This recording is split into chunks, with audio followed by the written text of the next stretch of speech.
안녕하세요. 통독가이드 바나바입니다. 여호수아서를 읽으면 이스라엘이 정복한 가나안 땅의 지형을 나열하는 구절이 나옵니다. 산지와 네겝과 평지와 경사지 등인데요. 이 중에서 평지로 번역된 단어를 원어 성경은 쉐펠라라고 표현합니다. 영어 성경은 푸틸, 로우랜드 등으로 번역하고 있습니다. 유다 산지의 독특한 지형적 특징인 쉐펠라는 낮은 곳이라는 뜻이지만 실제로 평균 고도는 300에서 500m 정도의 야산, 언덕 수준입니다. 좀 더 구체적으로 쉐펠라는 블레셋 평야와 유다 산지 사이의 5개의 골짜기를 가리킵니다.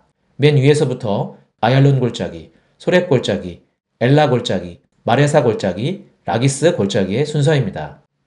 구약 성경의 쉐펠라를 부대로 많은 싸움이 있었습니다. 쉐펠라가 갖는 전략적 중요성 때문인데요. 그것은 쉐펠라가 블레셋 등 외적의 침입으로부터 자연적으로 유다 산지를 보호해주는 방파제 역할을 했기 때문입니다. 몇 주에 걸쳐 쉐펠라 지형을 다루고자 하는데요. 첫 장소는 아둘람입니다. 아둘람은 피난처, 은신처를 뜻하는데요. 지금도 아둘람의 야산에는 수많은 석회암 동굴이 널려 있습니다. 그리고 이 중에 어느 큰 동굴에서 다윗은 숨어 지냈을 것입니다. 사무엘상 22장 1절입니다. 그러므로 다윗이 그곳을 떠나 아둘람 굴로 도망하매. 다윗은 도피 여정 초기에 사울의 추격에 두려움을 느꼈고 블레셋 가드왕 아기스에게 망명했던 적이 있었습니다. 그런데 아기스의 신하들이 다윗이 누군지를 알아챘고 위급한 상황에서 다윗은 기지를 발휘하여 침을 흘리며 미친 채하여 겨우 목숨을 건질 수 있었습니다. 구사일생 도망친 데다가 설상가상으로 눅눅한 동굴에서 숨어있는 신세라니 얼마나 답답하고 참담한 심정이었을까요? 그러나 아둘람은 다윗의 인생의 전환점이 되는 하나님께서 친히 예비하신 전화위복의 장소였습니다.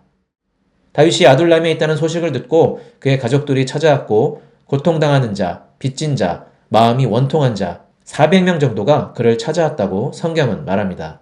아둘람 지역에 석회암 동굴이 많다 해도 400명 이상이 들어갈 정도로 큰 동굴은 그리 많지 않은데요. 그래서 가장 유력한 동굴을 저는 지인들과 5번 정도 방문했었습니다. 동굴 입구의 방향이 동쪽인데요. 입구에서 2시 방향으로 저 멀리 바라보면 다윗의 고향 유다 산지 베들레헴 언덕이 보입니다. 참고로 구글맵으로 검색을 해보니 약 30km 정도의 거리였습니다. 사무엘하 23장에 아둘람과 베들레헴을 배경으로 한 훈훈한 에피소드가 하나 나옵니다. 밀을 추수할 시기인 5월의 어느 날 아둘람굴에 있던 다윗은 몹시 목이 말랐고 이렇게 그의 소망을 중얼거렸습니다. 베들레헴 성문곁 우물물을 누가 내게 마시게 할까? 분명 다윗이 뱉은 말은 단순한 갈증보다는 고향에 대한 그리움과 자신의 처량한 신세에 대한 한탄이 섞인 복합적인 갈망이었을 것입니다. 그런데 이 갈망에 다윗의 채측근 세 용사가 즉시 반응했습니다. 르바임 골짜기에 진영을 펼친 블레셋 군대를 돌파하여 블레셋 수비대가 주둔하고 있는 베들레헴의 우물물을 길어서 다시 블레셋 군대를 뚫고 아둘람의 동굴로 돌아왔던 것입니다. 다윗은 그 물을 마시지 않고 하나님께 부어드리며 이렇게 말했습니다. 이는 목숨을 걸고 갔던 사람들의 피가 아니니까. 오늘의 통독 포커스입니다. 인생의 가장 밑바닥까지 내려갔을 때 저의 입에서는 선한 말, 소망의 말이 별로 나오지 않았었는데요. 다윗은 역시 달랐습니다. 분명 미친 채하며 목숨을 건져서 동굴에 숨어 돌아가 버티던 아둘람의 그 상황은 그의 인생에 있어 밑바닥 상황이었을 텐데요. 다윗은 오히려 더욱 하나님의 선하심에 포커스를 맞추고는 송축에 찬양을 올렸습니다. 여호와의 천사가 주를 경외하는 자를 둘러 진치고 그들을 건지시는도다. 너희는 여호와의 선하심을 맛보아 알지어다. 그에게 피하는 자는 복이 있도다. 너희 성도들아 여호와를 경외하라. 그를 경외하는 자에게는 부족함이 없도다.